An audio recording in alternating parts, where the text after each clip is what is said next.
السلام عليكم ورحمة الله وبركاته. الحمد لله نحمده ونستعينه ونستغفره ونؤمن به ونتوكل عليه ونعوذ بالله من شرور أنفسنا ومن سيئات أعمالنا من يهدي الله فلا مضل له ومن يضلل فلا هادي له وأشهد أن لا إله إلا الله وحده لا شريك له وأشهد أن محمدا عبده ورسوله أما بعد. يا أيها الناس اتقوا ربكم الذي خلقكم من نفس واحدة وخلق منها زوجها وبث منهما رجالا كثيرا ونساء واتقوا الله الذي تساءلون به والأرحام إن الله كان عليكم رقيبا. يا أيها الذين آمنوا اتقوا الله وقولوا قولا سديدا يصلح لكم أعمالكم يغفر لكم ذنوبكم ومن يطع الله ورسوله فقد فاز فوزا عظيما. يا أيها الذين آمنوا اتقوا الله حق تقاته ولا تموتن إلا وأنتم مسلمون. وقال رسول الله صلى الله عليه وسلم وعن ابن مسعود رضي الله تعالى عنه قال قال رسول الله صلى الله عليه وسلم من قال لا إله إلا الله دخل الجنة. وعن أبي هريرة رضي الله تعالى عنه قال قال رسول الله صلى الله عليه وسلم من قال آخر كلمات لا إله إلا الله فدخل الجنة. اللهم صل على محمد وعلى آل محمد كما صليت على إبراهيم وعلى آل إبراهيم إنك حميد مجيد. اللهم بارك على محمد وعلى آل محمد كما باركت على إبراهيم وعلى آل إبراهيم إنك حميد مجيد. وقال الله تبارك وتعالى إنكم ميتون وإنهم ميتون. وقال الله تبارك وتعالى كل نفس ذائقة الموت. وقال الله تبارك وتعالى كل عليها فان ويبقى وجه ربك ذو الجلال والإكرام. সমস্ত প্রশংসা ও সমস্ত তারিফ সেই করুণাময় আল্লাহ সুবহানাহু ওয়া তাআলার জন্যই, যিনি আমাদের এই পবিত্র জুমা আদায় করার জন্য এই জুমার দিনে ঠিক মতো খুতবার পূর্বেই মসজিদে উপস্থিত করেছেন। সে আল্লাহ সুবহানাহু ওয়া তাআলার লাখো কোটি প্রশংসা, তার সম্মানের মতো প্রশংসা, তার ইজ্জতের মতো প্রশংসা। সকলে বলি আলহামদুলিল্লাহ। কেননা এখন পর্যন্ত অনেক ভাই আছেন যিনারা কোনো কাজে বা ব্যস্ততায় বা নিজের কোনো অলসতায় অসুস্থতায় বিভিন্ন রকমের দিনে মৃত্যু হয়ে এখন পর্যন্ত মসজিদে আসতে পারেননি বা আল্লাহ সুবহানাহু ওয়া তাআলা তাকে তৌফিক দেননি। আল্লাহ সুবহানাহু ওয়া তাআলা আমাদেরকে তৌফিক দিয়ে মসজিদে উপস্থিত করতে পেরেছেন। আবার বলি আমরা আলহামদুলিল্লাহ। তারপর আমাদের আখির নবী তাজদার মদিনী আহমদ মুজতবা মুহাম্মদ মুস্তাফা রাসূল আরবি সাল্লাল্লাহু আলাইহি সাল্লামের উপর অগণন দরুদ হোক। আল্লাহুম্মা সাল্লি আলা আল্লাহুম্মা বারিক আলাইহি। আজকে যে বিষয়টি আমরা আলোচনা করব, যে বিষয়টি হচ্ছে চিরসত্য। এই সত্য, যার সত্য তার মধ্যে কোনো অসন্দেহ বা সন্দেহ নেই। আমরা জেনে রাখি অবশ্যই যে সত্যর কিছু ভাগ রয়েছে। যেরকম সূর্য উঠলে আপনার দিনের মধ্যে দিন হয়, হতে পারে যে সূর্য ওঠার পরে দিন নাও হতে পারে। সূর্য পূর্ব দিকে হয়, এটা একটা সত্য, কিন্তু একদিন মিথ্যা হয়ে দেখাবে, অর্থাৎ পশ্চিম দিকে উঠবে। সত্য চিনিতে মিষ্টি আছে, এটা হতে পারে সত্য, কিন্তু নাও হতে পারে। এইরকমই রাত হলে অন্ধকার হয়, এটা চির সত্য, কিন্তু নাও হতে পারে। কিন্তু এমন একটা সত্য যে সত্য না হতে পারে না, ভুল কথা, যেটার নাম হচ্ছে মৃত্যু, যেটার নাম হচ্ছে মওত, যেটার নাম হচ্ছে ডেথ। মানুষকে মৃত্যু হতেই হবে, যা কোনো সন্দেহই নেই। মৃত্যুর মধ্যে অসন্দেহ কিছু দেখাই যায় না। শুধু এই নয় যে মানুষকে মরতে হবে, পৃথিবীর মধ্যে উৎকৃষ্ট লোক, পৃথিবীর মধ্যে সবচাইতে নম্র ভদ্র, যিনি হচ্ছেন চরিত্রের দিক দিয়ে নয়, শুরু থেকে নিয়ে শেষ পর্যন্ত আদব আখলাক, তার ব্যবহার, ক্যারেক্টার, তার উত্তম আদর্শ নমুনা দিয়ে গেছেন। এবং আল্লাহ সুবহানাহু ওয়া তাআলা তার ব্যাপারে নিজেই বলেছেন, ইন্নাকা লাআলা খুলুকিন আযীম, হে মুহাম্মদ তুমি সবচাইতে উত্তম চরিত্রের উপরে প্রতিষ্ঠিত। আল্লাহ সুবহানাহু ওয়া তাআলা তার চরিত্রের গ্যারান্টি নিয়েছেন। আল্লাহ সুবহানাহু ওয়া তাআলা শুধু নয়, আল্লাহ রাসূল নিজের মুখে বলেছেন, ইন লিউতিমা মাকারিমাল আখলাক, আমি উত্তম চরিত্রের পূর্ণতার জন্য এসেছি, আমি উত্তম চরিত্রের আমি পূর্ণতা ঘটাতে এসেছি। আল্লাহ রাসূলের মতো লোককে আল্লাহ সুবহানাহু ওয়া তাআলা বলছেন নিজের, ইন্নাকা মাইয়াতুন ওয়া ইন্নাহুম মাইয়াতুন, হে মুহাম্মদ তোমার পূর্বপুরুষের যত নবী, রাসূল, আম্বিয়া, পয়গম্বর এসেছিল এরকমই মৃত্যু হয়েছে, ওইরকমই তোমার মৃত্যু হবে যখন তাদের যেরকম মৃত্যু হয়েছে। বোঝা গেল পৃথিবীর মধ্যে সবচেয়ে উৎকৃষ্ট ব্যক্তি যিনি হচ্ছেন আমাদের পুরো পৃথিবীর মুসলিম উম্মাহ, বিশেষ করে আমাদের এই মুসলমানদের কলিজার টুকরা যিনি হচ্ছেন মুহাম্মদ রাসূলুল্লাহ সাল্লাল্লাহু আলাইহি সাল্লাম পৃথিবী থেকে বিদায় নিয়েছেন।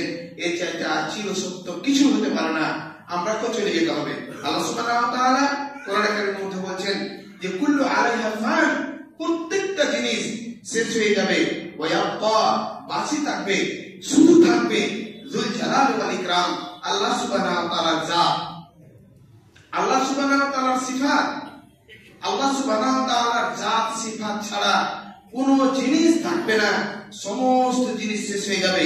এই যে আসমান আমরা দেখতে পাচ্ছি, আল্লাহ সুবহানাহু ওয়া তাআলা বলেন ইদা সামাউ ফাতারাত, যখন আসমানটা ভেঙে যাবে, এই আসমান একদম ভেঙে যাবে।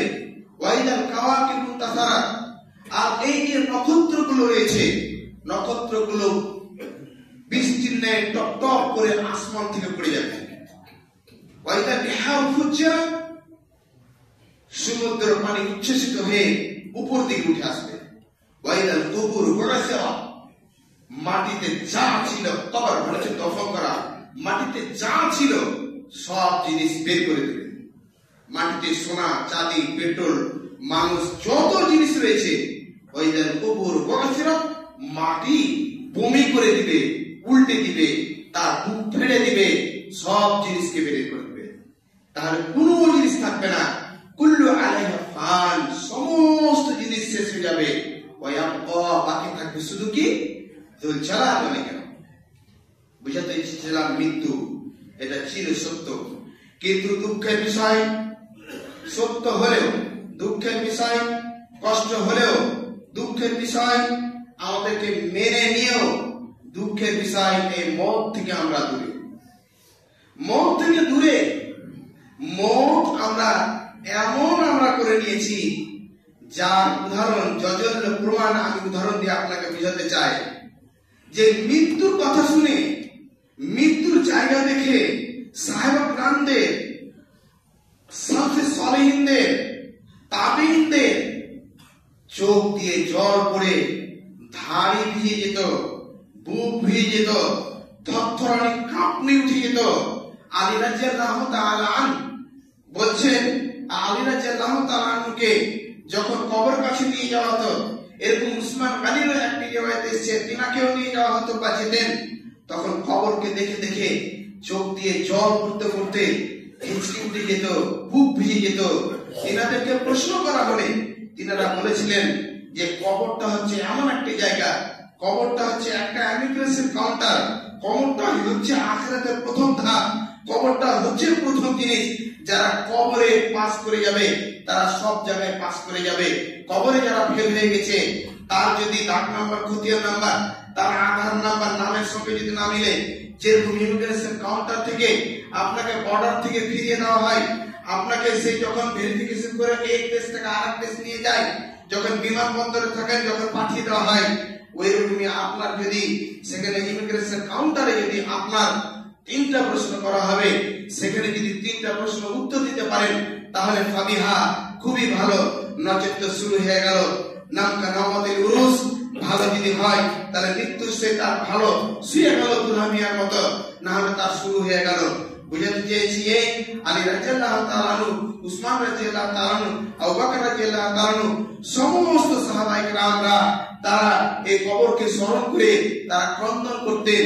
কিন্তু আমরা মুসলিম উম্মাহ কবরকে দেখে আমরা হাসি, কবরকে দেখে আমরা হাসি। কবরস্থানে গিয়ে আমরা কবর ঘুরতে ঘুরতে বিড়ি খাই, কবরকে ঘুরতে ঘুরতে খৈনি লাগাই, কবর খেতে ঘুরতে ঘুরতে আমরা কি করি, মুড়ি চা খাই।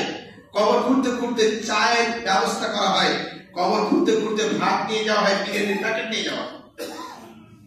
আমি নিজে সাক্ষী, এই জুকুর বাগানে ইসলাম আমার যখন দাদি শাশুড়ি মারা গেছিল, বৃষ্টি হচ্ছে, আমি নিজে 1 ঘন্টা আগে পৌঁছে গেছি টাইম ভুল করাতে, দেখছি ওখানে দাঁড়িয়ে দাঁড়িয়ে বিড়ি খাচ্ছে।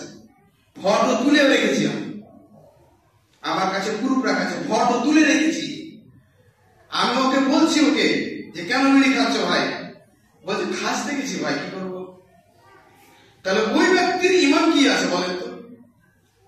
ওই ব্যক্তির ঈমান কি আছে? ভিজে গেছি, ঠান্ডা লাগছে, ক্লান্ত হয়ে গেছে, তার জন্য খাচ্ছি। হালাল হারাম, বৈধ অবৈধ, জায়েজ না জায়েজ, কোন কোন কবরস্থানে চায়ের ব্যবস্থা করা হচ্ছে। ভাই তুমি যদি রোজা থাকতে তাহলে চায়ের ব্যবস্থা করতে? বলতো কি আছে এমন? আরে কবরকে দেখলে তোমার তো দুরু দুরু মন কাঁপবে, শরীর কাঁপবে। কবরস্থানে চা পাটির ব্যবস্থা। আমি বলতে চাই না হালাল আর হারাম, জায়েজ আর না জায়েজ, বৈধ আর অবৈধ। আপনার অবস্থাটা কি? আমাদের অবস্থা ওই রকম যে আপনাকে বারবার বলেছি, ওই খাসির মতো, ওই খাসি যে কসাইখানাতে টাঙা আছে, ওই খাসি যে খাসি হুড়াহুড়ি করছে, পাতা খাচ্ছে, ওই খাসি যে 2 টাকা কেটে দিয়ে ফেলে দেওয়া হয়েছে। কিছু খাসিকে টেঙে দিয়ে খাওয়াচ্ছে কসাই, হাত ভরছে, পা ভরছে, আর ফটফট করে টানছে।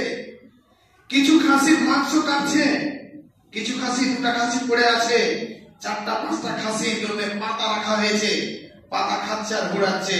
ও জানতে পারে না যে একটু পরে আমাকে এরকম জবাই করবে, ও জানতে পারে না যে আমি এরকমই ছুরির তলে যাব, ও জানতে পারে না যে আমাকে এখনই সেই এই উপরে কাঁটা লাগিয়ে আমাকে টেনে ছটছট করে আমার খাল ছিলাবে।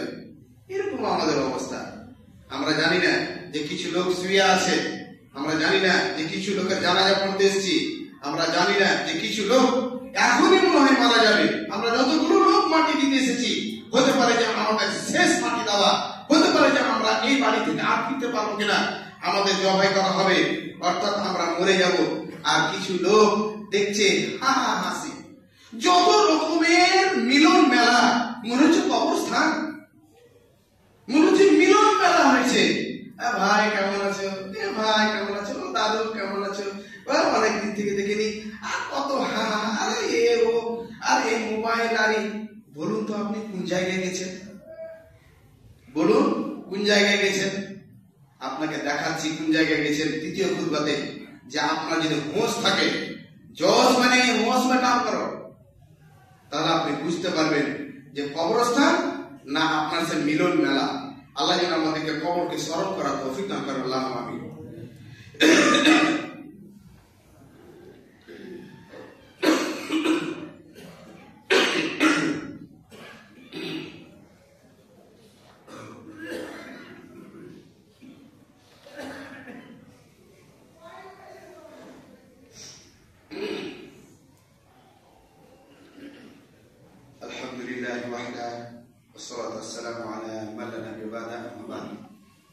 বলছিলাম কবরস্থান অর্থাৎ দাফনের জায়গা, দাফনের জায়গা আমাদের মিলন মেলা হয়ে উঠেছে।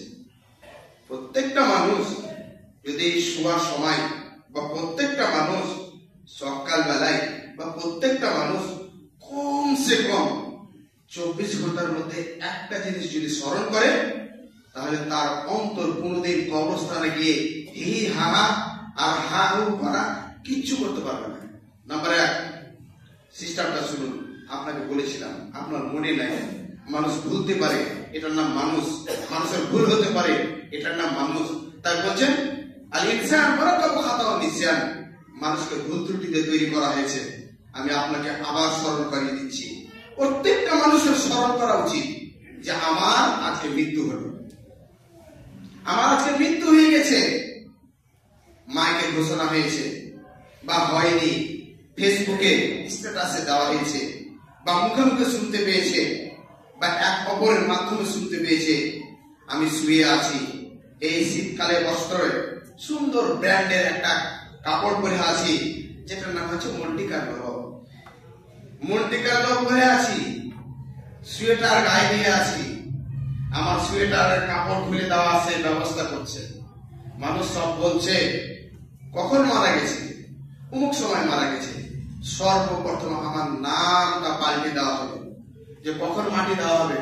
লাশ নিয়ে এসেছে কি, মানুষ নাম পাল্টে দিয়ে লাশ শুরু হলো তাকে বলতে, যে লাশ কখন আসবে, হসপিটালে আছে না বাড়িতে আছে, লাশ কখন দাফন দেওয়া হবে, লাশটাকে ধুয়ে দেওয়ার চেষ্টা করো, কতক্ষণ লাশ রাখবে, রাত্রে মারা গেছে, লাশটা সব শুনতে পায়, শুনতে পাচ্ছে, দেখতে পাচ্ছে। আপনার ঘোষণা হয়ে গেল, হঠাৎ করে একজন, আপনি পাশে বসে শুয়ে আছেন, আপনার চারদিকে ভাই বোন, মা বাবা, স্ত্রী, আপনার কলিজার টুকরা, দুটো ছেলে মেয়ে আপনার পাশে বসে আছে। মানুষ আসছে, আসার পরে বলছে কই গো কই, দেখি দেখি দেখি, আপনি তো আবার মুখটা দেখি, মুখটাকে তুলে নেওয়া হলো, দেখাচ্ছে। একটি খোলা বেদাত আপনাকে মনে করে দিই, সে সময় কলমা পড়া যায় না, অনেকজন বলে লা ইলাহা ইল্লাল্লাহ মুহাম্মদ রাসূলুল্লাহ, এখানে কলমার কোনো যোগাযোগ নেই। মৃত্যু ব্যক্তি শুয়ে আছে, আপনি দেখছেন, আপনি কিছু বলতে পারবেন না। আপনার ছেলেমেয়েরা আপনার দিকে দেখছে, হাম্মাও করে কেঁদে উঠছে, আপনার শক্তি নেই, আমার শক্তি নেই যে আমি চলে যাব, আমি যদি ভালো হই তাহলে বলবো কাদ্দিমুনি কাদ্দিমুনি কাদ্দিমুনি, আমাকে নিয়ে চলো নিয়ে চলো নিয়ে চলো, কিসের দেরি করছো। এরকম শুয়ে থাকতে থাকতে হঠাৎ একজন ব্যাগ নিয়ে এসে ফেললো, যে এই যে কাপড় নিয়ে চলে এসেছি, কাপড়টাকে উঠিয়ে রাখো। আপনি দেখতে পাচ্ছেন, আমি দেখতে পাচ্ছি, কাপড়টা রাখা আছে। হঠাৎ কিছুগুলো লোক এসে বলছে হটো হটো হটো হটো, আরে পানি গরম করা হয়েছে, আরে জোহরের টাইম হয়ে যাবে, আরে আসরের পরে মাটির কথা বলেছে, মাগরিবের সালাত হয়ে যাবে, তাড়াতাড়ি গোসল দাও। খাটটা নিয়ে এসে উপস্থিত করা হলো, খাটটা আপনার কাছে আমার কাছে রেখে দেওয়া হলো। বলছে মশারি টাঙো, মশারি টাঙো, আরে মশারি নেই। বলছে একটা চাদর দাও, চাদরটা তাড়াতাড়ি টাঙো, আর আরেকটা চাদর দাও। সবাই দেখছে, আমিও দেখছি। আমাকে দুইজন তিনজন ধরে ওই খাটের উপরে উঠিয়ে দেওয়া হলো। আমার এই যে সুন্দর শরীর, যে শরীরে আমি বডি লোশন লাগিয়েছি, যে শরীরে অলিভ অয়েল লাগিয়েছি, যে শরীরে ক্রিম লাগিয়েছি, যে শরীরে নিভিয়া লাগিয়েছি, যে শরীরে পন্ডস লাগিয়েছি, যে শরীরকে ময়েশ্চারাইজার লাগিয়ে নরম সুন্দর করে রেখেছি, এই শরীরের তাইয়ারি শুরু হচ্ছে গোসল দিয়ে, কপুর দিয়ে, গোলাপ দিয়ে, বোরের পাতা দিয়ে। আর কোনদিন সেই পড়তে পাবে না, লাগাতে পাবে না, ওই ক্রিম লাগাতে পাবে না, ওই অলিভ অয়েল লাগাতে পাবে না, ওই ময়েশ্চারাইজার লাগাতে পারবে না। সুন্দর করে তাকে শুয়ে দেওয়া হলো, সুন্দর একটা প্লেট দিয়েছে, তার সোয়েটারকে কেটে দেওয়া হলো, সোয়েটার কেটে দিয়ে তাকে গোসল শুরু করা হলো। সে দেখতে পাচ্ছে তার কবরকে, কবর ধপ করে চলছে, ধপ করে চলছে, সব বিচ্ছু তাকে ধ্বংস করার জন্য একদম প্রস্তুতি আছে। সে দেখতে পাচ্ছে, বুঝতে পারছে যে আমার গেলে আমার কিন্তু ব্যান্ড বাজবে, আমি গেলে বুঝতে পারছি কেন আমাকে মৃত্যুর সময় দেখিয়ে দেওয়া হচ্ছে, হাদা মাকানুকা ও হাদা মাকানুকা তাবতুলু বিআমালিল গায়ব, তোমার এটা হচ্ছে স্টার জান্নাত, তোমার ভালো কাজের জন্য তোমাকে দেওয়া হয়েছে, তোমার এটা ছিল স্টার অর্থাৎ জাহান্নাম, তোমাকে এটা বদল করে এটাই দেওয়া হয়েছে। যারা খারাপ থাকবে তাদেরকে বলা হবে হাদা মাকানুকা, এটাই হচ্ছে তোমার স্টার, এটাই হচ্ছে তোমার জিনিস, এটাই হচ্ছে তোমার জান্নাত, এটাই হচ্ছে তোমার জাহান্নাম। যদি ভালো হয় তাহলে তার মৃত্যুর 8টা লক্ষণ আছে, আমি বলার চেষ্টা করবো তাড়াতাড়ি। 8টা লক্ষণ, 8টা লক্ষণের মধ্যে একটা লক্ষণ আমি বলে দিই। তার ভালো মৃত্যুর একটা লক্ষণ হচ্ছে দেখার সঙ্গে সঙ্গে তার কপালটা ঘেমে যাবে। আলহামদুলিল্লাহ। কেন ঘামবে? ওয়াই? কেন ঘামবে? কারণটা কি? রাসূল সাল্লাল্লাহু আলাইহি ওয়াসাল্লাম বলছেন যে ঘামার একটা মাধ্যম হচ্ছে, ঘামার একটা কারণ হচ্ছে যখন তার এই পেশানিটা কপালটা ঘেমে যাবে, কারণ হলো এই যে লজ্জায় পড়ে যাবে সে, যে আমি যদি খুবই আমল করতাম তাহলে আরো স্ট্যান্ড পেতাম, আরো ভালো পেতাম। কোন লোক পাস করেছে আর সে 70 পেয়েছে, আর ওরই একটা বন্ধু সে 75 পেয়ে গেছে, বলছি একটু যদি মেহনত করতাম তাহলে 70 পেয়ে যেতাম, 72 পেয়েছি, 75 পেয়ে যেতাম। নিজেকে ছোট লাগে তখন। আর যে ফেল করেছে তো ফেল করেছে, ওর দিকে আর দেখে না, বলছে 99 থেকে গেলাম, আল্লাহ রে আল্লাহ, যদি আমি 100 পেয়ে যেতাম তাহলে তো বোর্ড র্যাঙ্ক করে দিতাম। প্রত্যেকটা জান্নাতীয় পস্তাবে, প্রত্যেকটা জাহান্নামীও পস্তাবে। তখন সেই লজ্জায় পড়ে তার চেহারাটা ঘেমে যাবে। দেখবেন কোন লোককে যখন অপমান করা হয়, কোন লোক যখন লজ্জায় পড়ে যায়, কোন লোক যখন অপদস্থ হয়, তখন শরীরটা ঘেমে দিয়ে একদম পুরো ঘাম চুইতে লেগেছে। তো জান্নাতি ব্যক্তি দেখে সে ব্যক্তি ভালো যদি মৃত্যু হয় তাহলে কপালটা তার ঘেমে যাবে। তারপরে ও দেখতে পাচ্ছে গোসল দিতে শুরু হলো। গোসল দেওয়ার পরে তাকে উঠিয়ে দেওয়া হলো সুন্দর করে, গোসল দিয়ে এই দিক দিয়ে ওই দিক দিয়ে। মৃত্যু ব্যক্তি কিছু বলতে পারে না, তাকে ব্যথা হচ্ছে কি লাগছে, কোন জায়গায় কি হচ্ছে কিছু বুঝতে পারে না। আল্লাহ রাসূল বলছেন গাসল বিসিদরিন, তাকে সুন্দর, তাকে গোসল দাও, তাকে বরের পাতা দিয়ে গোসল দাও। বরের পাতা দিলে মানুষের শরীর থেকে মলাটা চট করে ঝরে যায়। বরের পাতা দিলে কোন সেই দুর্গন্ধ থাকে না। বরের পাতা দিলে তার লাশের হেফাজত হয়। আল্লাহ রাসূল সাল্লাল্লাহু আলাইহি ওয়াসাল্লাম বলেছেন বরের পাতা দাও। এখন বেদাতি ভাইরা বলে 3টা দাও, বলে 7টা দাও, বলে 21 দাও। মরেছে 3টা পাতা নিয়ে চলে এসেছে, বরের পাতা কই গো? তখন নিয়ে এসে দিচ্ছে এই বরের পাতা, মানে গঙ্গা জল ছিটিয়ে দিল মুখে। ভাই পুরো এটা ব্যাপার নয়। তাকে সুন্দর করে বরের পাতা প্রেজেন্ট করলে এতটুকু নিয়ে সুন্দর করে বেঁধে দিয়ে বা সুন্দর করে পিকচার মেশিনে করে পানিতে ঢেলে দিয়ে ফুটিয়ে ছেঁকে নেওয়ার প্রয়োজন আছে। কেন আমার শরীরকে আপনি যত ঘষাবেন তত তাকে ব্যথা হয়। ইবনে মাসউদ রাদিয়াল্লাহু তাআলা বলেন রাসূল সাল্লাল্লাহু আলাইহি ওয়াসাল্লাম বলেছেন মানুষকে যখন মৃত্যু আসে তখন তার পায়ের দিক থেকে জান কবজ করা হয়। আর প্রত্যেকটা জ্বর, এই যে একটা জ্বর, একটা জ্বর, একটা জ্বর, একটা প্রত্যেকটা জ্বর টাক টাক টাক টাক টাক টাক টাক টাক ভাঙতে ভাঙতে ভাঙতে উঠে। সামান্যতম একটা পাথরের সঙ্গে লেগে গেছে, আপনি জুতা পরে আছেন, মোজা পরে আছেন, এত সুন্দর জুতো লেগে যাওয়ার পরে সঙ্গে সঙ্গে কি হয়েছে বলে পাথরে লেগেছে। আপনার পাটা যদি লেগে যায়, জোরটা যদি বেরিয়ে যায় তাহলে কি হয় আপনি বলতে পারছেন না। আপনাকে গোসল দেওয়া হলো, গোসল দেওয়ার পরে আপনাকে উঠিয়ে দেওয়া হলো। এখানে করে আবার কিছুগুলো অভিনয় আছে। অভিনয় জানেন, শরীরকে নিয়ে অভিনয়। আমি বলেছিলাম যে চলন্ত ধর্ম, চূড়ান্ত ধর্ম। কিছু লোক যেন বিবাহ মজলিসে বলে, অভিনয় করে বলে যে আপনারা কোথায় গেছিলেন, মানে বিয়ে পড়াতে গেছিল, তাকে জিজ্ঞাসা করছিলেন যে আপনারা কোথায় গেছিলেন, ওরা ঘাস চিনতে গেছিল, কোথায় গেছিলেন।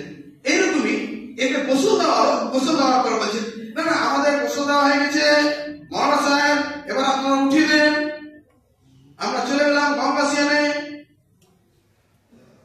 কোনো ব্যাপার নাই, আপনি লোকটাকে তো গোসল দিলেন, আপনি তো উঠাবেন। গোসল দেওয়ার আগে লোকটা পবিত্র ছিল আর এখন অপবিত্র হয়ে গেল। হ্যাঁ, একটা বাচ্চাকে আপনি যদি পায়খানা পরিষ্কার করান তাহলে তো আপনার পবিত্র অপবিত্র থাকে না। আর ওই লোকটাকে গোসল দেওয়ার পরে এত নোংরা যে আপনাকে গোসল করতে হবে, অপবিত্র হয়ে গেছেন, আর ছুঁতে পাবেন না, আপনারাই উঠাবেন। প্রয়োজন পড়লে স্ত্রী গোসল দেওয়া হবে। স্ত্রী যদি ওরকম ভারসাম্য বজায় না থাকে তাহলে অন্যজন দিতে পারে। স্ত্রী পুরুষকে দিবে, পুরুষ স্ত্রীকে দিবে। আয়েশা রাদিয়াল্লাহু তাআলা বলেন রাসূল সাল্লাল্লাহু আলাইহি সাল্লাম আমার ঘরে এলেন, আমার শরীরের উপরে প্রচন্ড জ্বর, আলাইহিল হুম্মা, আমাকে জ্বর কামড়ে খাচ্ছে। তখন আল্লাহ রাসূল সাল্লাল্লাহু আলাইহি ওয়াসাল্লাম বলেন আয়েশা তুমি কেন কাঁদছো, কেন এরকম করছো? বলছে আল্লাহ রাসূল আমাকে জ্বর, আমার কি হবে? আরে তুমি যদি মরেই যাও তাহলে তো আমি তোমাকে নিজে গোসল দিব। আরে তুমি যদি মরেই যাও আমি তোমাকে নিজে কবরে নামাবো। আরে তুমি যদি মরেই যাও আমি তোমার নিজে স্বয়ং জানাজা পড়বো। তাহলে তোমার কিসের এত ভয়? হাদিস দ্বারা বোঝা যায় যে স্ত্রী মরলে স্বামী, স্বামী মরলে স্ত্রী, এর চাইটা নিকটবর্তী জায়গা আর কোনো জায়গায় নেই। স্ত্রী স্বামীকে গোসল দেবে, স্বামী স্ত্রীকে গোসল দেবে। ওই বেদাতি চাল ছাড়েন, যখন স্ত্রী মারা গেল তখন স্বামীকে, আর স্বামী মারা গেল স্ত্রীকে গোসল দেওয়ার পারমিশন থাকা সত্ত্বেও তাকে দেখতে দেওয়া হয় না। এর চাইতে জাহেল, মূর্খ, অজ্ঞ, নিরেট, বোকা আর পৃথিবীর মধ্যে আছে? যে লাশ দেখাটা তাকে দেখতে দেয় না, লাশ দেখাটা তাকে ছুঁতে দেয় না, লাশ দেখাটা তাকে সরিয়ে দেওয়া হয়। তার স্ত্রী যদি তালাক হয়ে যায়, বুদ্ধ বাকাস, স্ত্রী যদি তালাক হয়ে যায় তাহলে তার সে লোকটা মারা যাওয়ার পরে তার জমি জায়গা থেকে কি করে ভাগ পায়? তার সম্পদ থেকে কি করে ভাগ পায়? তার ব্যাংক ব্যালেন্স থেকে কি করে ভাগ পায়? একটা অমুসলিম থেকে অমুসলিম দেশে, হিন্দুস্তানের মধ্যে তাকে পেনশন দেওয়া হয়। তার স্ত্রী মানে, স্ত্রী তালাক হয়ে গেছে, 5-4টা মৌলবি তোমার বললে তোমাকে মসজিদ থেকে ভাগিয়ে দিবে। ননসেন্স। যেরকম দেখে এসছো বাপ দাদার থেকে সেরকমই চলছো। ওর স্ত্রীও সেখানে গিয়ে আতরগুলো লাগিয়ে দিবে। সুরমার বিধান কোন জায়গায় নেই। সুন্দর করে আতরগুলো লাগাবে, কপুরগুলো লাগাবে ওই জায়গায় যে জায়গাতে বিশেষ করে ভাঁজ পড়ে, যেরকম এখানে ভাঁজ পড়ে। প্রচুর জায়গায় যেরকম এরকম চেহারাতে, এই যে এরকম জায়গাগুলোতে সুন্দর করে কপুর আতর লাগিয়ে দেওয়া হবে। উঠিয়ে দেওয়া হলো, উঠিয়ে দেওয়ার পরে সে সবাই লোককে মুড়ে দেওয়া হলো। সমস্ত লোককে ডেকে দেওয়ার পরে বলছে, তোমাদের সামনে আব্দুল্লাহ, আব্দুর রহমান এতদিন ধরে বাস করেছে, চলাতে ফিরাতে উঠাতে বসাতে, যদি কোনো ভুল হয়ে যায় মাফ করে দিও। তোর স্ত্রীকে ডেকে নেওয়া হলো। ডাকার পরে তাকে বললো, আপনাদের দাম্পত্য জিন্দেগিতে যদি কোনো ভুল ত্রুটি হয়ে থাকে, মোহরের মশলা, তখন তাকে বের করে দেওয়া হলো। নিয়ে যাওয়া হচ্ছে বাড়ি থেকে। বাড়ি থেকে নিয়ে যাওয়ার সময় নতুন বেদাত হয়, আবার 3বার লাগাই, কোনো হাদিস নেই। তাড়াতাড়ি আমি খুব বাঁচার চেষ্টা করছি। বাড়ি থেকে বের করে নিয়ে যাওয়া হচ্ছে। আপনি চিৎকার করছেন, মানসামিয়ান সামি, মানসামিয়ান সামি। শুননেওয়ালা যদি শুনতো তাহলে তার কানের পর্দা ফেটে যেত, কিন্তু শুনতে পাই না। কিল্লা তাকালাই, শুধুমাত্র জিন আর ইনসান শুনতে পাই না, বাকি সমস্ত মাত্র শুনতে পাই। শুনতে পাই গাছপালা, শুনতে পাই এই মাইক মোবাইল, শুনতে পাই তার সমস্ত জিনিস। তাকে বাড়ি থেকে বের করে নিয়ে যাওয়া হলো। সমস্ত লোক দাঁড়িয়ে আছে অবস্থানে রেখে দেওয়ার পরে সূর্য ডুবতে যাচ্ছে, তাড়াতাড়ি করছে, শুনে শুনে তাড়াতাড়ি এসো, অমুক লোক মারা গেছে, তোমাদের উঠে বসাতে চলাতে ফিরাতে যা ভুল হয়েছে মাফ করে দাও। আর যদি কোনো ঋণ যদি থাকে তাহলে ঋণ পরিশোধ করে জন্য দাঁড়িয়ে যাও। তারপরে শুধু দাঁড়িয়ে আছে। এবার শুনুন মাস্টার মশাই, এবার শুনুন ডাক্তার মশাই, এবার শুনুন প্রফেসর মশাই, এবার শুনুন বিজনেসম্যান।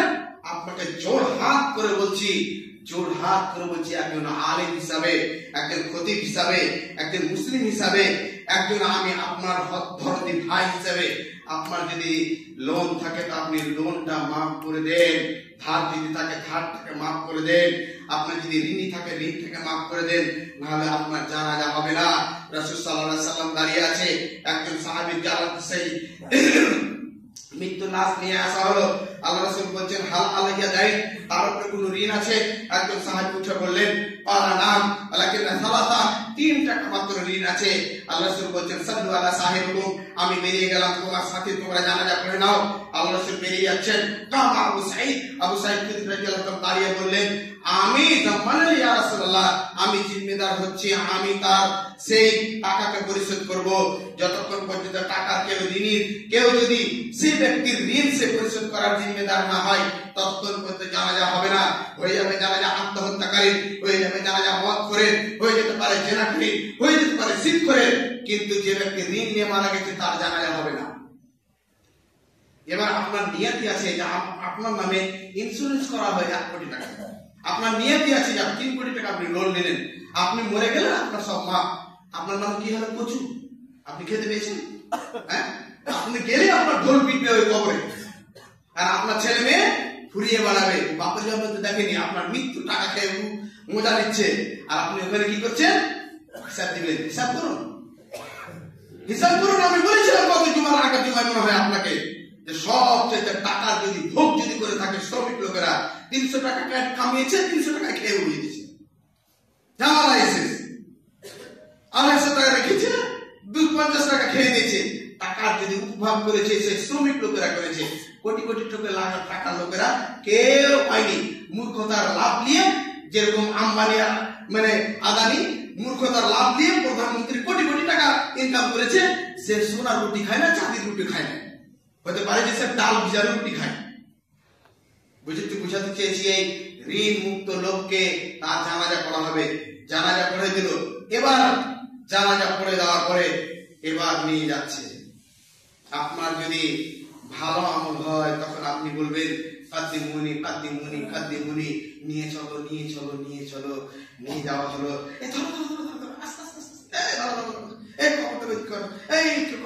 নামিয়ে দেওয়া হলো, নামিয়ে রেখে দেওয়া হলো। বলে যে পূর্ব দিকে লাগাও, গিটগুলোকে খুলে দাও, বাঁশগুলো তাড়াতাড়ি দাও। বাঁশগুলোকে লাগিয়ে দেওয়া হলো, চটায় ফেলে দেওয়া হলো, সব ফেলে দেওয়া হলো। এবার মাটি দিতে শুরু হলো। 40 কদম গেল, আপনাকে উঠিয়ে বসিয়ে দেওয়া হলো। এবার বলুন কবরস্থানে গিয়ে আপনি হাসবেন না কাঁদবেন? এবার বলুন যে অবস্থাটা কি হলো? এবার বলুন যে আপনার ঋণ কোথায় গেল? এবার বলুন আপনার ইন্স্যুরেন্স কোথায় গেল? এবার বলুন আপনার ধন সম্পদ কোথায় গেল? কেউ পৃথিবীতে বাঁচতে আসেনি, সেই কোটিপতি হোক গরিব হোক, সেই স্বচ্ছ সুন্দর দেখতে হোক সুস্ত্রী হোক, কেউ পৃথিবীতে বাঁচতে আসেনি। আজ আমরা মৃত্যুকে ছেড়ে দিয়ে এরকম হয়ে গেছি যে কবরস্থানে গিয়েও সেখানে পার্টি হচ্ছে, সেখানে খাওয়া দাওয়ার ব্যবস্থা হচ্ছে, সেখানে হি হি হা হা করছি। আমরা কি কবরকে স্মরণ করেছি? আমরা কি কবরকে আসলে কি মনে করেছি? আমরা কি মৃত্যুকে কি স্মরণ করেছি?